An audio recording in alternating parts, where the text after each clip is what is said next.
여러분 안녕하십니까? 박상규입니다. 이 방송은 유튜브 KTV 뉴스에서도 실시간으로 보실 수 있습니다. 러시아에 파병된 북한군 수천 명이 우크라이나 최전선에 속속 집결하고 있습니다. 곧 전투가 벌어질 것이란 전망 속에 우리 정부는 현지에 인력을 보내 포로 신문과 북한군 탈출 지원 방안을 함께 추진하기로 했습니다. 배우 김수민 씨가 27일 영면에 들었습니다. 고인을 엄마나 어머니로 부르던 연예인들이 발인과 운구에 많이 참여했는데요. 고인이 생전에 남긴 유서곡과 자필 원고도 공개됐습니다. 꿈의 비만약이라 불리는 위고비가 우리나라에 상륙해 출시를 시작했습니다. 탁월한 효능과 비싼 가격이 입소문을 타고 논란을 일으키면서 품귀 현상까지 빚고 있는데요. 오한진 박사 모셔서 자세히 알아보겠습니다. 먼저 김열수 한국군사문제연구원 안보전략실장, 하재근 문화평론가와 함께 말씀 나누겠습니다. 어서 오십시오. 안녕하세요. 안녕하세요. 네. 먼저 미국 뉴욕타임스의 보도부터 살펴보겠습니다. 우크라이나 서부 최전선에 배치될 북한군의 규모가 많게는 5천 명에 이를 것이라고 보도했네요. 네, 이게 뭐 출처마다 좀 다른 것 같습니다. 우리 한국 국정원에서는 3천 명이 갔고 앞으로 10,000명까지 갈 거다라고 얘기를 하고, 우크라이나에서는 조금 좀 부풀리죠. 한 12,000명이 이미 들어와 있다라고 얘기를 하고, 지금 말씀하신 것처럼 뉴욕타임즈에서는 지금 5,000명 곧 이제 전투에 투입될 거라고 그랬는데, 어찌됐든 이 인원들이 러시아의 연해주로 이동을 해서 거기서 이제 일부는 기차로, 또 일부는 뭐 아주 얼마나 바쁜지는 잘 모르겠습니다만은, 급한지는 잘 모르겠습니다만은 수송기를 타고 지금 그쪽으로 갔거든요. 그리고 나서 민간 트럭을 타고 달리다가 검문에 걸리기도 했다는 그런 제보도 있었어요. 네, 일단은 이제 서쪽에, 그러니까 러시아의 서쪽이죠. 거기 비행장이 내려서 거기서부터 이제 쿠르스크 지역까지는 민간 버스로도 가고 민간 트럭으로도 가고 네. 그렇게 지금 이동 중이다, 이렇게 볼 수가 있습니다. 네. 젤렌스키 대통령은 북한군이 28일, 물론 현지 시간입니다만 네. 전투에 바로 투입될 것이다, 이런 주장까지 했어요. 네, 오늘이죠, 28일이. 그러니까 이제 이것은 최초에는 23일로 얘기했다가 지금 28일로 다시 늦어졌는데요. 28일이 먼 날이 아니고 바로 오늘입니다. 현지 시간하고는 좀 차이는 있을 수는 있죠.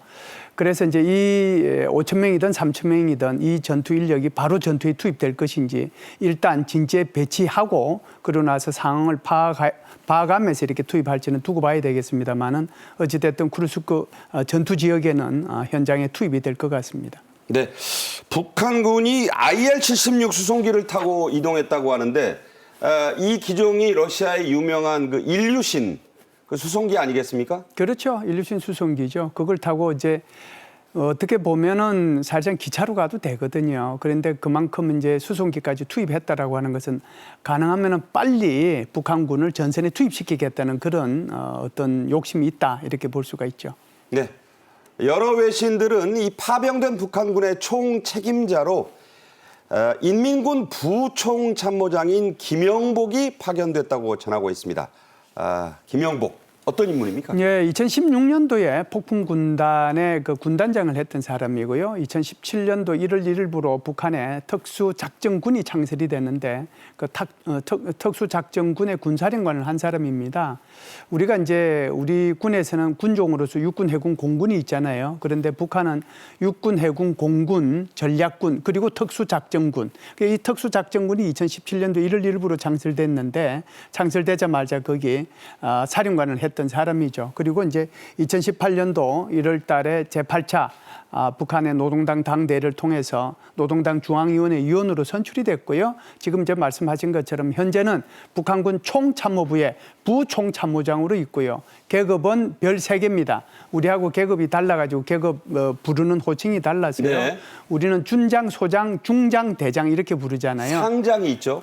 이제 북한은 이제 소장, 소장을. 중장, 상장, 대장 이렇게 네네. 부르죠. 그러니까 우리의 별 3개 중장급이 바로 여기에 상장이라고 볼 수가 있습니다. 네, 그림에도 나왔지만 올해만 포착된 게 김정은의 최측근에서 수행한 게 7번이고 지금 뭐 가는 데마다 바로 옆에 붙어 있어요. 네. 압록강 수해 현장 때도 있었고 또 오진우 포병 종합군관학교 갈 때도 있었고 자 이렇게 해서 실제 그 공식 서열보다 더 높게 봐야 되는 인물이다 이런 얘기 있습니다. 네, 그렇죠. 아무래도 이제 북한 스스로가 러시아에 파병될 가능성을 염두에 저는 줬다라고 생각을 하고요. 그런 차원에서 보면은 김용보기를 보내야 될 거라고 생각을 했을 겁니다.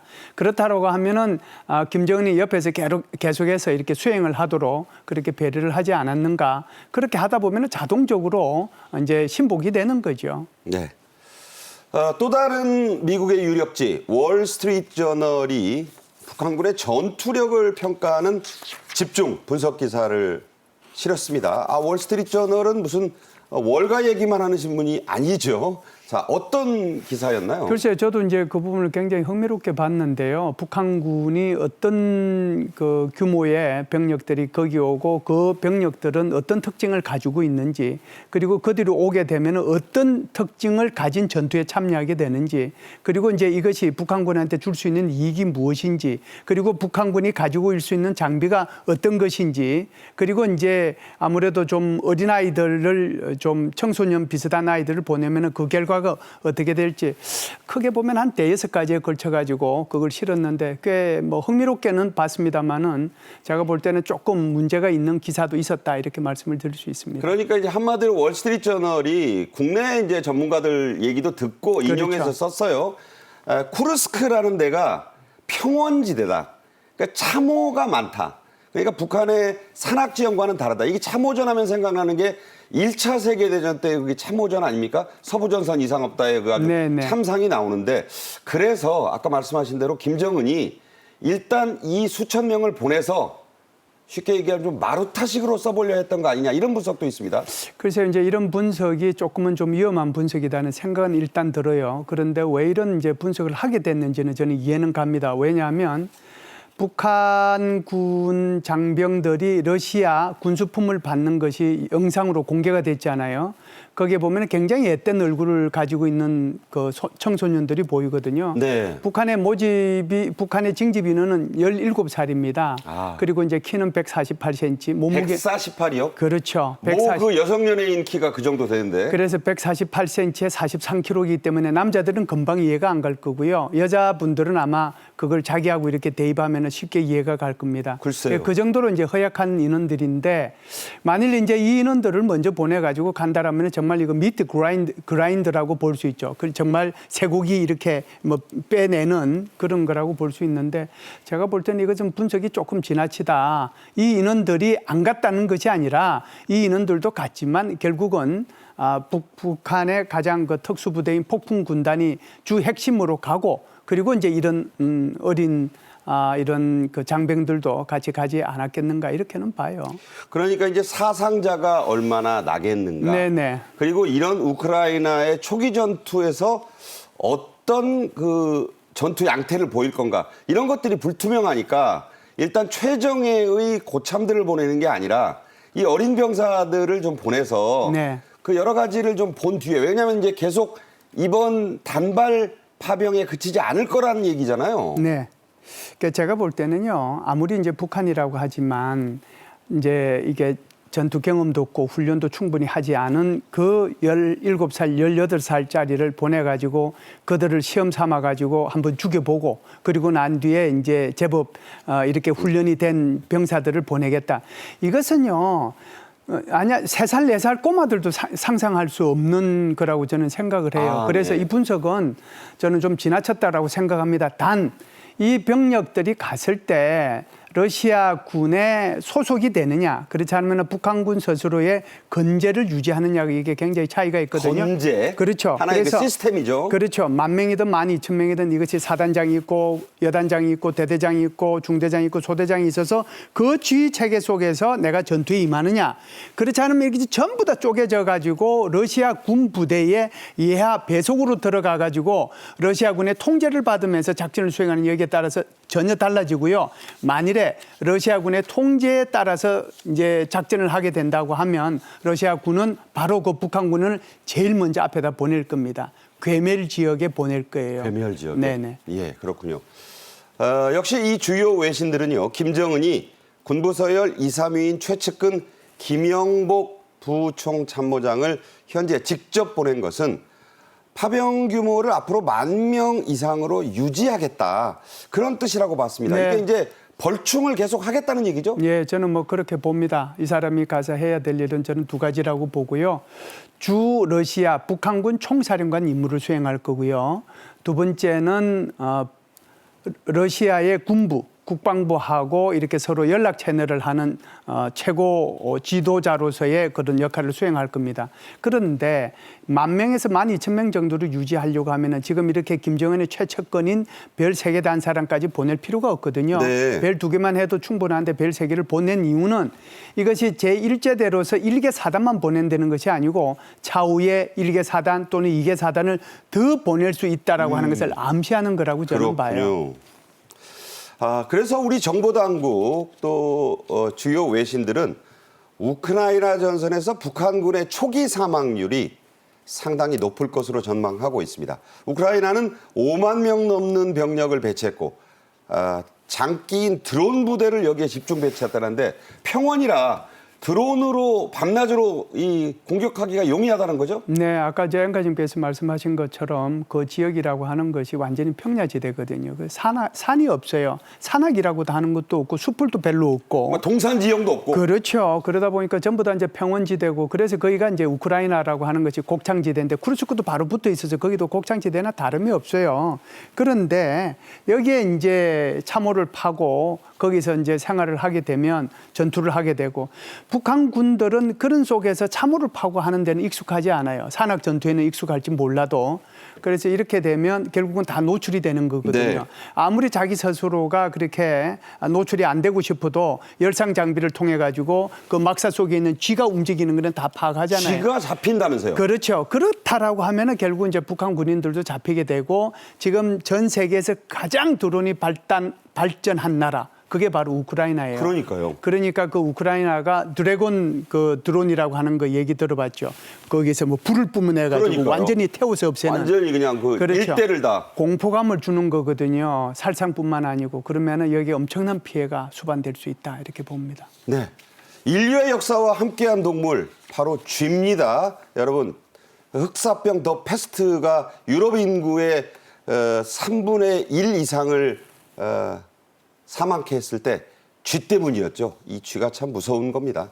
영국의 더 타임즈는 북한군의 열악한 장비 또 건강 상태 등을 또 일일이 또 지적을 했네요. 예, 사실상 이제 북한군의 병력도 이제 다 제시를 했죠. 128만 명이다. 그리고 예비군은 뭐 760만 명이 해당이 된다. 그럼에도 불구하고 북한군의 재래식 전력은 글로벌 파이어 파이터라고 하는 그 파워라고 하는 그 보고서에 의하면 한국은 5위로 나와 있는데 북한군은 36위로 나와 있거든요. 네. 그래서 사실상 장비라고 하는 것이 아무리 현대화됐다라고 하지만 북한군의 장비는 여전히 아주 그냥 재래식 장비고 아주 낡은 장비를 가지고 있다라고 얘기하는 거고요.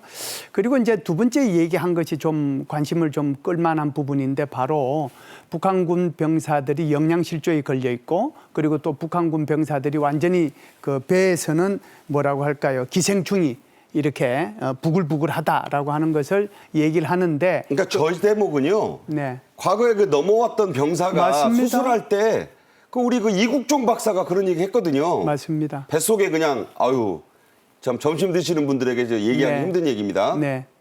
그래서 그때 당시에 넘어왔을 때 그 검사를 했을 때 그 검사한 걸 보고 의사분들이 깜짝 놀랐어요. 세상에 이 정도로 기생충이 뱃속에 들어 있느냐고. 그러니까 외형적으로 보면 병력들도 많고 예비군도 많고 장비도 굉장히 많은 것 같지만 실제로 그 내부로 들어가면 굉장히 부실한 것이 많다. 역량 상태도 그렇고 장비도 그렇다라고 하는 것을 영국에서 지금 얘기를 했다 이렇게 보죠. 네.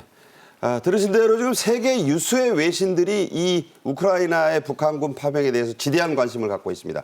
하지만 이 북한군 마냥 무시해서는 안 되죠. 특히 폭풍군단은 유사시에 주한미군 가족 15만여 명을 인질로 삼겠다는 특수부대 아니겠습니까? 예, 특수부대죠. 특수부대의 특징이 그 요인 납치, 그다음에 암살, 그리고 후방 교란, 그리고 이제 주의소 타격, 그리고 군수부대 타격 이런 거 이제 임무 수행하는 것이 이게 바로 특수부대거든요. 그래서 폭풍 군단이 주로 이제 그 임무를 수행하는데 지금 이제 말씀하신 것처럼 우리 한국에 거주하는 아마 미국 사람들 숫자, 주한미군 가족의 숫자가 아니고요. 전체 이제 미군 숫자가 아마 대충 이 정도 될 텐데 이 영상을 공개하고 이 사실을 공개한 게 2013년도입니다. 네. 그러니까 벌써 뭐 10년 전에 이미 이런 얘기를 한 거거든요. 그리고 이제 이것을 더 굳건하게 생각할 수 있는 것은 사실상 하마스가 이스라엘을 기습 공격했을 때 작년도에 그리고 이제 거기서 이스라엘 사람 250명을 인질로 잡아가서 그걸 계속 협상의 대상물로 쓰고 있잖아요. 그렇죠. 그렇기 때문에 여기 있는 폭풍 군단도 나중에 이런 일이 있을 수 있다 이렇게 보죠. 네. 북한군을 떠맡은 전방의 러시아군도 상당히 골머리를 앓고 있다는 소식입니다. 바로 언어, 다시 말해 소통, 또 관리 문제 때문이라고요. 네, 아무래도 이제 이게 이제 배속이 어떻게 되느냐에 따라서 다른데 지금 러시아에서 공개한 걸 보면 북한군 30명당 통역관은 1명 붙이고 그리고 러시아 군인 3명을 붙여라. 이렇게 네. 이제 얘기를 하고 있거든요. 그러면은 결국 이제 러시아 군 3명이 이래라 저래라 그러면은 그 30명이 거에 따라서 움직여야 된다는 거잖아요. 그러다 보니까 러시아 군은 러시아 군대로 불만이 있는 거죠. 아니, 북한군은 북한군대로 싸우게 놔두지 우리 병력도 부족한데, 그러니까 러시아 군 병력도 부족한데 여기서 3명씩 빼가지고 전부 다 30명당 3명씩 이렇게 보내주면 우리는 어떻게 싸우란 말이냐. 그렇죠. 이런 이제 얘기를 하는 거죠. 게다가 이제 통역이라고 하는 거지. 30명이라면 30명이 한꺼번에 다 모여 있어야 통역이 되는 거잖아요. 근데 그럴 수 없잖아요. 전쟁이라는 게 그렇게 안 되는 거죠. 그러니까 관리에 어려움이 있을 수밖에 없다. 이렇게 보죠. 네. 현재 우크라이나군에게 북한군과 조우할 때, 그러니까 우연히 마주쳤을 때 사용하라는 지침서가 배포됐다고 합니다. 내용이 재밌네요. 예, 이제 무기 버려, 손들어, 배고프지 뭐 이런 얘기인데 전부 한글로. 그렇습니다. 이게 이제 한 60가지 정도가 돼요. 60개 정도. 우선 이제 러시아 우크라이나 군이 이제 어느 전선에서 바로 이제 북한군을 만났으면 북한군한테 이렇게 총격전이 벌어지지 않는 한 물어볼 거잖아요. 그러면 야, 총 버려, 손 들어.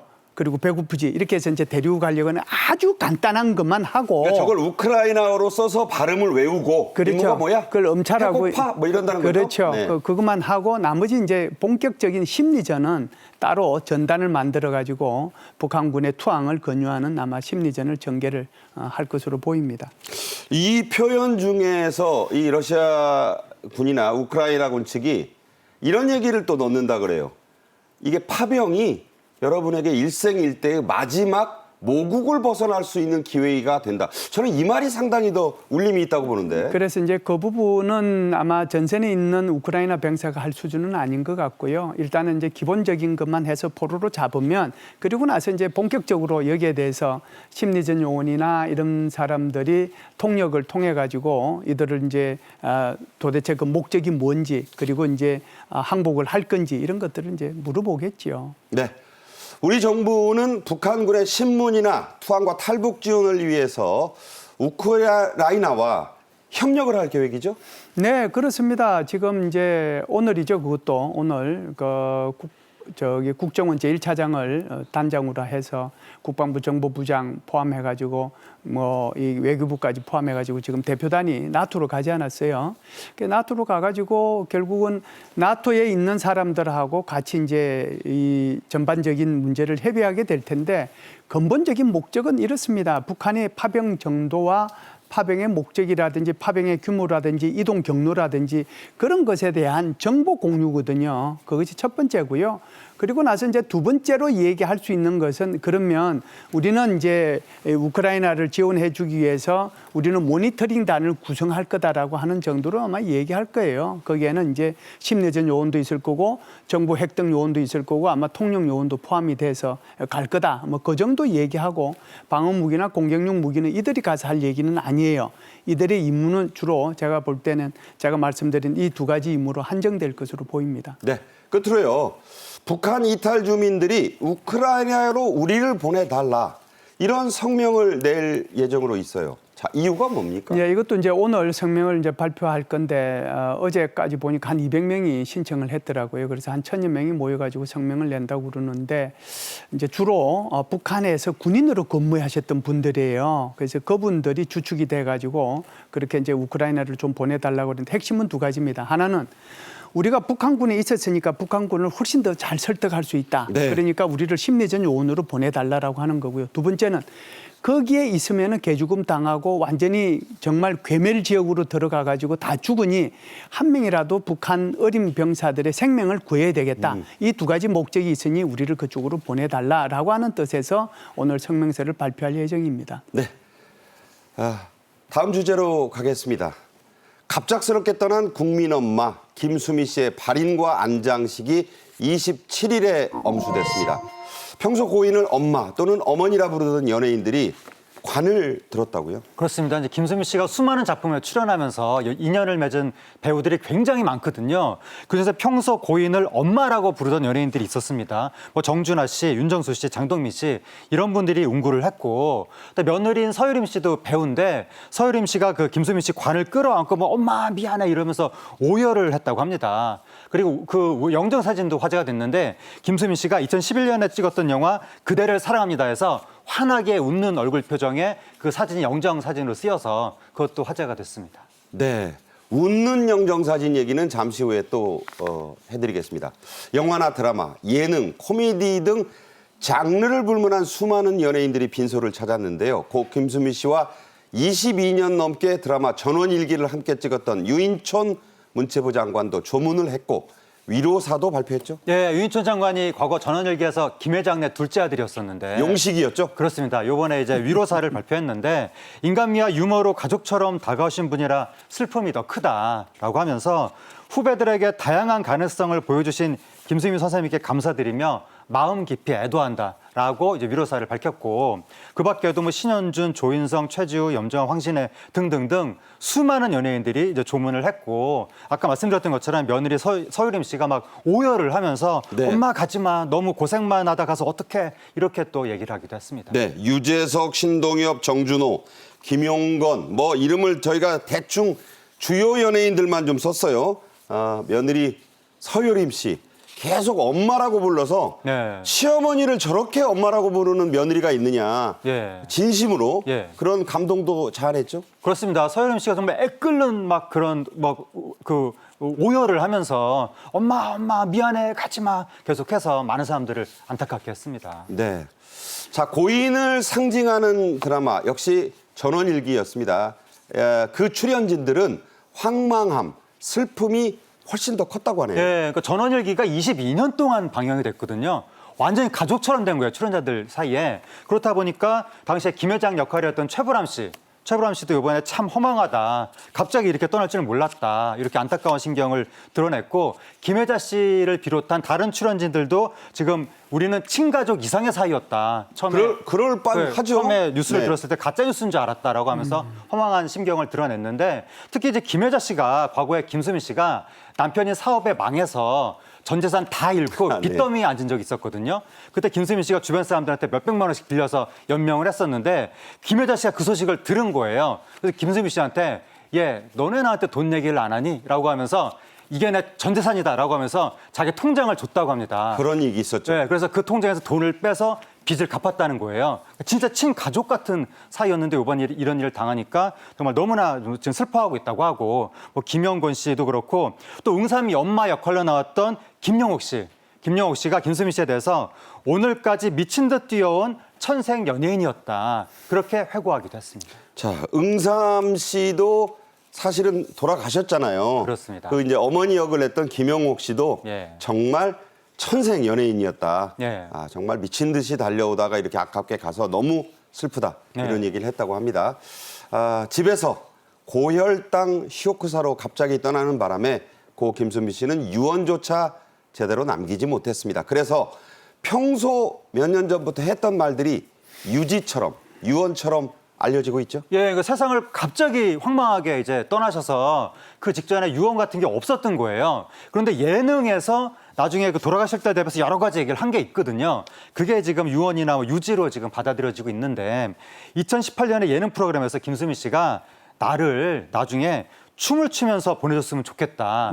그런 얘기를 했었거든요. SBS 예능이었죠. 네, 네. 그때 이제 영정사진에 대해서도 꼭 검은 옷이나 칙칙한 옷을 입고 그런 영정사진 찍을 필요 있느냐. 저게 13년 전 영화 포스터예요. 그렇습니다. 뭐 내가 나한테 헌화하고 가면서 웃을 수 있는 그런 밝은 영정사진을 찍고 싶다. 저 얘기 저도 그때 들었을 때 네. 아, 저렇게 말할 수 있나? 근데 사실이 돼버렸어요. 네, 그때 그렇게 말을 했기 때문에 그 유지를 받들어서 이번에 영정사진이 저렇게 밝은 사진이 된 거거든요. 그러면서 이제 김수미 씨가 저런 밝은 영정사진을 보면서 내가 웃으며 갔다고 기억해달라. 그렇게 말을 하기도 했습니다. 네, 그러니까 춤을 추며 보내줬으면 좋겠다. 아, 김수미는 웃으며 갔다고 기억해달라. 네. 춤은 안 췄어요. 네. 분위기가 분위기 맞고. 그렇지만 본인은 그럴 정도로 예. 나는 멋있게 살다 가고 싶다. 예. 웃으며 떠나고 그 싶다. 마지막까지 국민들한테 웃음과 행복을 주려고 했던 마음도 있는 것 같습니다. 네, 김수미 씨의 아들이 운영하는 식품회사 이름에는 나팔꽃이란 명칭이 들어 있습니다. 이 제목으로 3년 전에 유서곡까지 의뢰했었죠. 예, 그 이제 회사 이름이 나팔꽃, 이름에 이제 나팔꽃이 들어가 있는데 그 나팔꽃이 김수미 씨 어머니가 그렇게 아꼈던 꽃이라는 거예요. 그래서 김수미 씨가 평소에 나팔꽃에 물을 주면서 엄마라고 불렀다고 합니다. 김수미 씨가 18살에 어머니를 이제 잃었는데 그때 이후로 어머니를 그리워하면서 어머니 손맛을 찾으려고 계속 노력을 했던 와중에 요리를 하게 된 거였거든요. 그래서 요리 전문가가 됐는데 그게 나중에 음식 사업으로까지 연결이 됐고 회사 이름에 나팔꽃이 들어가게 된 겁니다. 그러니까 나팔꽃에 물을 주시면서 아예 그 꽃 보고 엄마라고 네, 불렀대요. 엄마라고 불렀다는 네. 거예요. 그리고 이제 2021년 예능에서 자신의 장례식에서 틀어달라고 하면서 나의 유서곡이다, 유서를 가름하는 노래다라고 하면서 나팔꽃을 의뢰를 했는데 거기에 작사를 직접 하셨거든요. 거기에 뭐 내 잔디 이불에 나팔꽃이 뿌려주면 살포시 눈떠 나팔꽃 볼게요. 난 우럼니 만나라가요. 굿바이 굿바이 잘 놀다가요. 이런 내용이 담겨 있었습니다. 네. 자, 75세란 참으로 아까운 연세에 유명을 달리한 김수미 씨. 우리에게 어떤 배우로 남을까요? 김수미 씨가 1971년에 공채 탤런트가 됐지만 바로 빛을 본 건 아니었거든요. 근데 80년대 전원일기를 하면서 이제 본격적으로 국민 배우로 자리매김했는데 전원일기 처음 맡았을 때 사람들이 다 의아했거든요. 왜냐하면 32살에 60대 노형 역할을 맡은 거예요. 요즘에는 60대가 노인이 아니지만 그 당시엔 노인이라고 했었거든요. 그래서 30대가 시트콤도 아니고 전국에서 어떻게 노인 역할을 하냐. 사람들이 그랬었는데 그 연기를 너무 잘한 겁니다. 그래서 그 1986년에 MBC 연기대상을 받았었는데 저게 처음이에요. 조연이 받은 거. 네, 조연으로서는 최초로 대상을 받은 거예요. 그 뒤에 없습니다. 네, 그럴 정도로 저 당시에 인정을 받은 거고 완전히 씬스틸러가 됐던 거죠. 원래 일용 언니가 주요 역할이 아니었는데 연기를 너무 잘하시니까 전월기를 대표하는 캐릭터 중에 하나가 됐던 겁니다. 그 정도로 엄청난 연기력을 발휘했던 국민 배우였다. 이렇게 얘기할 수 있을 것 같습니다. 네, 김혜자 선생이 그런 얘기했습니다. 미국에서 태어났으면 빛을 볼 대배우였는데 그 연기력을 받쳐줄 역할이 안 주어졌다. 참으로 아깝다. 그러니까 우리나라가 과거에 드라마가 다 가족극, 멜로극밖에 없었던 거예요. 김수민 씨 같은 개성파 연기파 배우가 설 캐릭터가 마땅히 없었던 거예요. 만약에 요즘처럼 장르극이 많이 만들어지는 한류 시대였다면 김수민 씨는 세계적인 배우도 되지 않았었을까 그런 생각이 듭니다. 네. 자, 끝으로요. 고인의 아들이 집에서 어머니가 쓰던 회고록의 원고를 발견했다고 합니다. 제목이 안녕히 계세요. 참 어떻게 이런 제목을 쓰셨을까 싶은데 자, 어떤 내용입니까? 네, 그 김수미 씨가 원래부터 좀 인생을 정리할 생각을 했던 것 같습니다. 회고록 원고가 발견이 됐는데 그 안에 보면 여러 가지 이제 인생의 회고도 들어있고 그러면서 후배들에게 남기는 메시지도 있다고 합니다. 아직 꽃을 피우지 못한 후배들에게 나도 평생 조연으로 살아왔던 배우였다. 힘들고 슬럼프가 있어도 버티면 언젠가 되니까 절대 포기하지 말라. 이런 메시지가 있었고 그 밖에 또 나 은퇴 후에는 음식으로 봉사활동을 하고 싶다. 그런 내용도 담겨 있다고 합니다. 그러니까 이제 육필원고가 책이 안 됐는데 안녕히 계세요라고 하셨어요. 그때도. 그렇습니다. 그다음에 실제 음식 봉사는 하다가 가셨으니까 네. 그 뜻이 대부분 이루어지지 않았겠는가 예. 이런 생각을 해보게 됩니다. 그렇게도 볼 수 있을 것 같고 김수민 씨가 김장을 200포기를 한다고 했었거든요. 네. 어마어마하게 배추만 200포기 어마어마하게 해서 다 주위 사람들한테 퍼주는 그러한 삶을 살다 가셨습니다. 네. 김열수 실장, 하재근 평론가와는 여기서 인사드리겠습니다. 고맙습니다. 감사합니다. 감사합니다. 네. 식욕을 억제해서 체중을 확 줄여준다는 소위 기적의 비만 치료제가 우리나라에 들어와 출시되고 있습니다. 품귀 현상과 논란을 함께 일으키고 있는데요. 머스크가 이 약으로 14, 15kg 감량에 성공했다고 밝힌 위고비 얘기를 집중적으로 해보겠습니다. 먼저 영상 보겠습니다.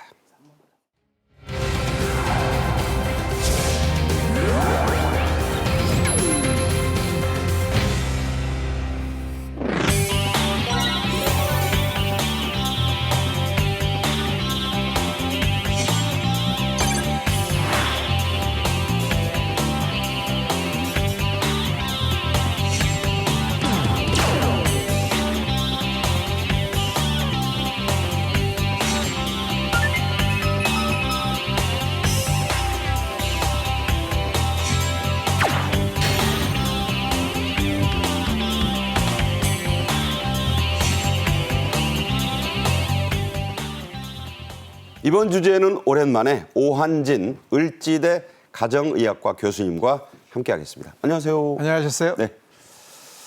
몹시 뚱뚱했던 머스크 여러분 기억나실 거예요. 그런데 이 꿈의 비만 치료제라 부른 위고비를 맞고 체중을 확 뺐다. 이런 보도가 났었죠. 자, 우리나라에도 출시됐습니다. 첫날부터 품절됐다고요? 네, 양이 얼마 많지 않았기 때문에 뭐 당연히 예상됐던 결과입니다. 그거보다도 더 아래 약이죠. 삭센다라고 그 전에 나왔던 약. 삭센다. 예, 네. 그 약이 아주 폭발적으로 더 많이 팔리고 있습니다. 이 수요를 못 채우니까 아마 그런 현상이 일어난 것 같습니다. 네, 덴마크의 노보 디스크사가 이제 3년 전에 출시했고 우리나라에 이제 나왔는데 이 주사제죠. 먹는 분 그렇습니다. 약으로 아는 분들이 많아요. 주사제입니다.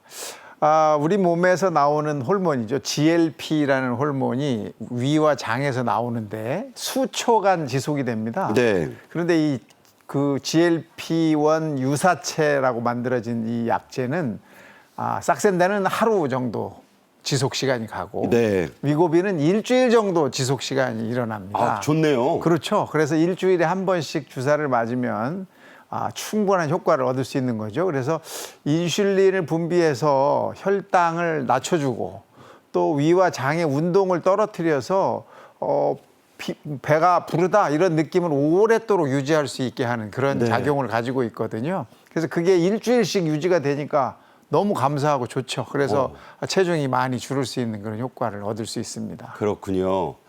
위고비는 비만 말고도 치매, 파킨슨 병에도 효과가 있다고 보도됐습니다. 저도 이걸 들었을 때 이게 어떻게 가능한지 궁금했거든요. 그러게 아직도 어떤 이유 때문에 이렇게 되는지는 완벽하게 밝혀지지는 않았습니다. 하지만 파킨슨 병에도 효과가 있는 것으로 확인이 되고 있고 네. 또 치매 환자도 훨씬 더 천천히 가는 것으로 돼 있어요. 예를 들면 뭐 이 약을 썼더니 1년 이내에 치매가 진행되는 것이 18% 감소했더라라고. 대단한 수치 아닌가요? 네, 대단한 수치죠. 그래서 이런 것들을 보면서 참 이 위고비의 다른 효과들이 상당히 많이 나타나는구나 했는데 이것뿐이 아닙니다. 마약 중독된 사람들이 마약을 찾는 횟수가 40%나 줄었다고 하고요. 그게 더 놀랍네요. 네, 그뿐 아니라 알코올 중독자들이 술을 먹는 횟수도 50%나 줄었다라는 그런 절반 정도가 안 먹는다? 네, 그런 보고가 이게 나오고 있습니다. 그래서 이 위고비의 또 다른 효과까지 이제 얻게 되면 정말로 비만 물론이고 그 외에 나머지 치료 효과들도 얻을 수 있지 않느냐 이런 이제 아주 기대감이 굉장히 올라가고 있습니다. 네. 100만 원에 가까운 그 약값에도 불구하고 이게 동인하는 이유를 좀 짐작할 수 있을 것 같은데, 자, 이 위고비 앞서도 박사님 말씀해 주신 것처럼 주사 맞는 겁니다. 어떻게 이용하는지, 실제 효과, 아까 일주일이라 그러셨는데 네. 그 궁금증도 좀 풀어주세요. 네, 사실 이제 그 GLP라고 하는 호르몬은 우리 몸에서 만들어지는 거예요. 아. 그래서 식사를 하면 바로 이게 나오는데 지속 시간이 수초밖에 안 됩니다. 몇 초? 예, 그러니까 우리는 잘 느낄 수가 없어요. 순식간이겠네요. 그렇죠, 순식간입니다. 근데 이걸 이제 유전체를 조금 바꿨더니 하루가 가게 만들어 놓은 거예요. 하루면 대단한 거잖아요. 그 하루만 가도 엄청난 거죠. 이 효과가 일단 인슐린, 췌장에서 인슐린 분비를 더 많이 하게 해서 혈당을 떨어뜨리고 위와 장의 운동성을 낮춰서 더 내려가지 못하게 하는 그런 작용을 해서 포만감을 느끼게 하는 거거든요. 근데 이게 수초 동안 지속될 때는 사실 별로 느낄 수가 없는데 네. 이게 하루를 지속하게 하니까 밥을 먹고 싶은 생각도 별로 안 들게 되고. 그러니까 세 끼를 안 먹어도 그냥 갈 수 있다는 거 아닙니까? 그렇습니다. 아. 그다음에 혈당 조절도 잘 되고 이러니까 당뇨의 치료 효과가 있는 거죠. 그다음에 그러면서 살도 빠지게 되니까 치료 효과가 훨씬 더 잘 나올 수 있는 거예요. 근데 이걸 유전자 조작을 하나 더 해가지고 2군데를 바꿨더니 일주일이 효과가 지속이 되는 거죠. 참 대단하네요. 네, 그래서 주사를 한 번만 맞으면 일주일 동안 인슐린 분비도 잘 되고 또 위장의 운동도 떨어지면서 배가 고픈 느낌도 들지 않고 또 포만감이 느껴지고 이러니까 사람들이 먹는 걸 훨씬 줄일 수 있어서 네. 스스로 조금 하기 어려웠던 분들이 이제는 아주 쉽게 조금은 좀 간편하게 도움을 받을 수 있게 된 겁니다. 네. 자, 우리 지금 박사님 위고비에 광고하시는 거 아니에요. 예, 전문가로서 약의 어떤 효능을 말씀하고 있습니다. 이 약, 이 주사제, 약국에서 그냥 살 수 없습니다. 비만 치료가 필요하다는 전문가, 다시 말해 의사의 진단이 있어야죠. 당연하죠. 이건 전문 의약품입니다. 이건 뭐 보조제가 아니에요. 그렇기 때문에 진단서가 없이는 처방받을 수가 없고 진단서 없이 처방전 없이는 약국에 가서도 살 수가 없습니다. 자, 처방을 하려면 진단 기준이 있어야 되겠죠. 그래서 비만한 사람이어야만 합니다. 그래서 BMI라고 체질량 지수가 30 이상인 사람. 저게 25가 표준이죠. 그렇습니다. 네. 25 이하가 이제 정상이고, 네. 그다음에 27 이상이면서 고혈압, 당뇨병, 고지혈증, 심혈관 질환, 뇌혈관 질환을 가진 사람들한테 처방을 할 수 있다라고 27 되어 있습니다. 이상만으로는 안 되고. 그렇죠. 네. 플러스 이제 다른 게 있어야 맞습니다. 된다. 30 이상이면 그거로 되고, 30은 그러니까 뭐 면허 취소처럼 그것만으로도 위고비 처방을 네, 한다. 가능하고 27 이상이면 다른 질병이 하나가 추가가 돼야만 처방을 하라라고 이제 그렇게 나와 있는데 지금 문제는 이제 조금 살이 쪄 있는 것 같은 느낌을 가진 사람들이 나 좀 쉽게 살 빼고 싶어 이래서 이제 이 처방을 받기를 원하니까 문제가 되고 있죠. 우리나라 분들이 현재 네. 바로 그런 데 빠져 있습니다. 내가 보기엔 하나도 살 안 찐 것 같은데 네. 아유, 나 모르는 살이 많아. 이런 분들이 많아서 좀 걱정이긴 해요. 네. 자, 약 모르고 오용 말고 약 좋다고 남용 말자. 제가 어릴 때 극장이나 드라마 광고에서 숱하게 들었던 경구입니다. 자, 위고비에도 물론 부작용, 사이드 이펙트는 있죠? 당연한 얘기죠. 그 부작용이 없을 수가 없습니다. 작용 기전을 보면 췌장을 자극해서 인슐린 분비를 많아지게 하거든요. 그러면 췌장에서 또 다른 일을 하고 있는 것들도 일이 많아지는 거예요. 그래서 췌장에서는 여러 가지 소화 요소가 나옵니다. 아밀라제, 리파제, 그다음에 프로티아제 이런 게 뭐냐면 생물 시간에 들었던 것들이네요. 탄수화물을 소화하고 지방을 소화하고 그다음에 단백질을 소화해내는 소화 효소들이 나오는데 이것들이 많이 나오게 돼요. 과다 분비. 예, 과다 분비는 무슨 뜻이냐? 췌장에 염증이 생겼을 때 나오는 증상이 나타납니다. 췌장염 증상이다. 그렇죠. 췌장염이 생겼을 때 이런 이 소화 요소들이 많이 분비가 돼서 문제가 되는데 그런 상황이 초래가 될 수 있는 거예요. 두 번 이건 이제 뭐 의사 선생님들이 직접 혈액을 뽑아와서 자기가 싹센다를 맞아보고 뽑아보니까 이렇게 되더라라는 걸 알아냈기 때문에 위고비도 똑같은 작용 기전을 가져서 아마 그렇게 될 것이다라고 이제 생각이 되고 있고 그런 부작용 사례가 보고되고 있습니다. 그렇군요. 뿐만 아니라 위장관의 소화 작용 즉 그 작동 시간을 천천히 하게 해서 배가 부른 느낌, 포만감을 느끼게 해주는데 이게 어떤 한 달씩 아니 일주일씩 유지가 되다 보니까 좀 길어요. 이게 문제가 되는 게 뭐냐면 내시경을 하려면 하루만 굶고 가면 되지 않습니까? 그렇죠, 원래. 보통 뭐 12시간, 10시간 금식하면 다 되는데 위고비 주사를 맞으신 분은 그렇게 굶고 가면 위장에 아직 음식이 남아 있는 거예요. 아, 못 느끼니까. 예, 안 내려간 거죠. 네. 그래서 이런 내시경 할 때도 조금 문제가 될 수가 있고 또 하나는 음식물이 천천히 내려가다 보니까 어떤 분은 이런 느낌을 이야기합니다. 밥을 먹으면 그 음식이 어디쯤 내려갔는지를 내가 느낄 수 있다. 아, 식도를 내려가는 느낌을 충분히 느낄 수 있다. 이런 그 부작용 이야기도 하시거든요. 거기다가 구역감이나 또는 구토나 설사나 변비 같은 위장관과 관계된 부작용들이 나타날 수 있어서 함부로 아무나 이 약을 썼다가는 이런 부작용에 깜짝 놀래거나 문제를 일으킬 수가 있다라고 알려드릴 수 있겠습니다. 반드시 오한진 교수님 아니더라도 전문의에게 가서 상담받고 내주지도 않아요. 그렇게 하셔야 됩니다.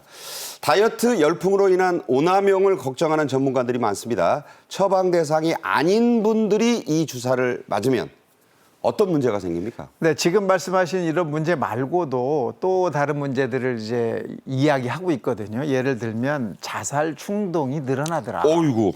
이게 상당히 문제가 될 수 있죠. 네. 뿐만 아니라 자해 행동도 늘어나더라라는 보고들이 있습니다.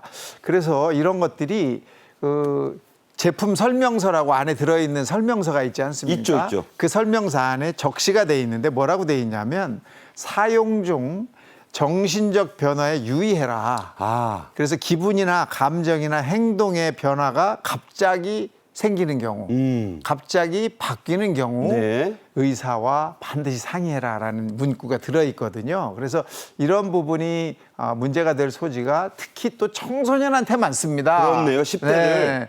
그래서 이런 청소년이나 갓 20을 넘은 이런 젊은 분들한테서 더 나타날 가능성이 높기 때문에 특히 더 유의가 필요하다 이렇게 생각이 됩니다. 네. 살 뺀다고 위고비 처방해달라는 자녀들, 부모님들이 돈이 아까워서가 아니라 정말 자녀들 건강 위해 잘 보고 추적하셔야 된다는 얘기입니다. 의사 처방 없이 해외 직구 또 SNS 등으로 불법 구매하는 분들 우리나라 이런 거 잘 우회로 찾잖아요. 적지 않다고 합니다. 일단 식약처는 해외 직구 차단 조치를 내렸는데 더 주의해야 할 부분들이 있습니까? 이게 사실 정말 우리나라 사람들이 이런 걸 정말 잘하잖아요. 잘 빠져나가요. 네, 너무너무 잘 찾아내기 때문에 샀다 이거예요. 근데 사실은 요즘에는 미국도 그렇고 다른 나라도 그렇고 가짜 약이 많이 있습니다. 복제약이라고 하지만 사실은 전혀 효과가 없는 그렇죠. 거짓말 약이 있어요. 거의 위약에 가깝죠. 그렇죠. 그래서 이걸 사가지고 주사를 맞는 이런 경우를 지금 외국에서도 자꾸 보고가 되고 있기 때문에 의약품의 진위를 확인할 수 없다는 것이 가장 큰 문제고 두 번째는 그 안에 뭐가 들었는지 모르니까 맞고 무슨 일이 생길지까지도 알 수가 없다는 겁니다. 그래서 이런 SNS상에서 팔리고 있는 또는 그런 걸 판매하려고 하는 그런 글을 보시면 신고를 꼭 해주셔야 할 필요가 네. 있겠고 왜냐하면 여러 사람이 문제를 당할 수가 있거든요. 그렇네요. 그래서 이런 부분은 앞으로도 또 문제가 되고 우리도 이런 전문의약품은 절대로 이런 해외 직구나 이런 것들은 좀 안 하셔야 할 것 같습니다. 네. 해외 직구로 살 게 따로 있습니다. 건강과 목숨이 달린 겁니다. 위고비에도 요요 현상 같은 게 있나 본데요. 주사를 끊으면 중단하면 다시 원래대로 돌아갈 수도 있다고요? 당연히 돌아가죠. 이 약효가 끝나면 금방 다시 식욕도 돌아오고 인슐린 분비도 잘 안 되고 하기 때문에 당연히 그 외에 노력이 없다면 체중은 금방 올라갑니다. 더더욱이 위고비로 체중이 줄었다는 것은 지방만 사라진 게 아니고 근육도 같이 사라지는 상황이기 때문에 이 근육이 빠져 있을 때에는 약효가 끝나면 바로 더 빨리 요요 현상이 일어나고 더더욱이 체중도 더 많이 늘어날 수가 있습니다. 그러면 굉장히 어려운 상황에 처할 수 있거든요. 악순환이 반복될 수가 있어요. 그래서 위고비 처방을 받아서 당연히 체중을 줄이고 싶은 BMI 30 이상인 분들이라도 처방을 받아 주사를 맞으면서도 체중을 계속 내가 조절할 수 있는 네. 뭐 식욕 억제가 아니라 식단 조절이라든지 운동이라든지 하는 것들을 계속 같이 병행하지 않으면 네. 반드시 요요 현상이 온다는 사실을 잊으시면 안 됩니다. 네, 끝으로요. 섭취 칼로리를 무조건 줄이는 이른바 초저열량 다이어트가 가장 많이 애용되는 방식인데 주의해야 될 점 끝으로 전해주시죠. 네, 초저열량 다이어트라는 것은 하루에 500 내지 600kcal 먹는 거거든요. 우리가 보통 2,500칼로리 정도를 먹는다고 하면 5분의 1밖에 안 먹는 건데 이 굉장히 어렵습니다. 우선 어지럽다, 그다음에 머리가 많이 빠진다, 막 몸이 춥다 이런 부작용들을 느껴지는 게 굉장히 많고요. 또 이 다이어트를 할 때는 수분이 굉장히 많이 부족해지기 때문에 수분을 엄청나게 많이 섭취를 해야 되거든요. 물 많이 드셔라. 네, 근데 그것이 잘 조절되지 않는 경우에는 극심한 부작용에 시달릴 수가 있습니다. 그래서 이런 것들을 할 때는 반드시 의사 선생님과 상의하셔서 하셔야 합니다. 네, 저도 오늘 모르는 얘기 박사님한테 참 많이 들어서 좋은 시간이었습니다. 지금까지 오한진 교수와 함께 말씀 나눴습니다. 고맙습니다. 감사합니다. 10월 28일 오늘은 교정의 날입니다. 2002년 한일 월드컵이 열리던 해에 지정된 가장 최근의 국가 기념일인데요. 묵묵하게 고생하시는 교정 공무원들의 사기와 재소자들의 갱생 의지를 촉진한다는 뜻을 되새기는 하루 되셨으면 좋겠습니다. 내일 오후 1시에 다시 뵙죠. 고맙습니다.